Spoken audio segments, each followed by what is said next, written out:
झारखंड में करीब 2500 फार्मासिस्टों की मान्यता खतरे में है।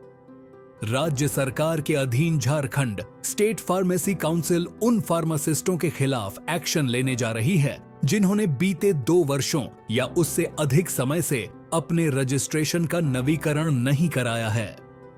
ऐसे फार्मासिस्टों का रजिस्ट्रेशन रद्द हो सकता है।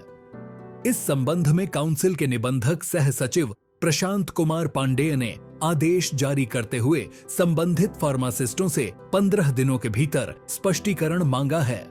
आदेश में कहा गया है कि हर वर्ष रजिस्ट्रेशन का नवीकरण अनिवार्य है और निर्धारित समय में जवाब नहीं देने की स्थिति में यह मान लिया जाएगा कि संबंधित फार्मासिस्ट को इस पर कोई आपत्ति नहीं है। इसके बाद काउंसिल आगे की कार्रवाई के लिए स्वतंत्र होगी। काउंसिल के अनुसार वर्तमान में झारखंड स्टेट फार्मेसी काउंसिल में 16,787 फार्मासिस्ट निबंधित हैं, जिनमें से लगभग 2,500 फार्मासिस्टों ने रजिस्ट्रेशन का नवीकरण नहीं कराया है।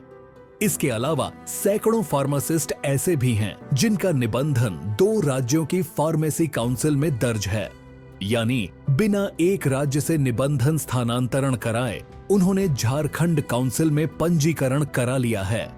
कई फार्मासिस्टों ने नवीकरण प्रक्रिया में तकनीकी खामियों की शिकायत की है।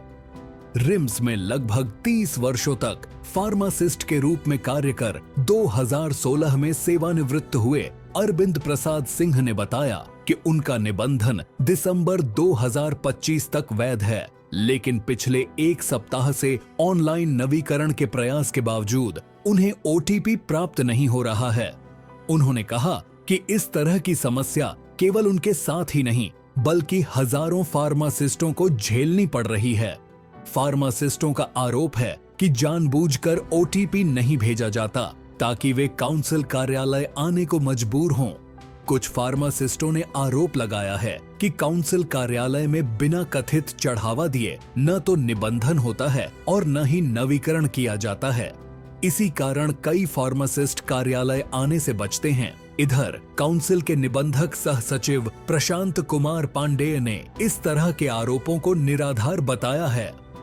उन्होंने कहा कि फार्मासिस्ट अपनी गलतियों का ठीकरा कार्यालय पर फोड़ रहे हैं। उन्होंने स्पष्ट किया कि निबंधन और नवीकरण शुल्क ही काउंसिल के राजस्व का एकमात्र स्रोत है। उन्होंने कहा कि नवीकरण नहीं होने से सरकार को राजस्व का नुकसान हो रहा है और सही डेटा भी उपलब्ध नहीं हो पा रहा है। ओटीपी से जुड़ी शिकायतों पर उन्होंने बताया कि पहली बार ऑनलाइन निबंधन या नवीकरण के समय मिले पासवर्ड को फार्मासिस्ट सुरक्षित नहीं रखते, जिससे बाद में तकनीकी परेशानी आती है। फोन पर ओटीपी देने को लेकर उन्होंने कहा कि कई फार्मासिस्ट दवा दुकानों से जुड़े होते हैं। ऐसे में फोन पर यह पहचान कर पाना मुश्किल होता है कि कॉल करने वाला वास्तव में फार्मासिस्ट है या दुकानदार।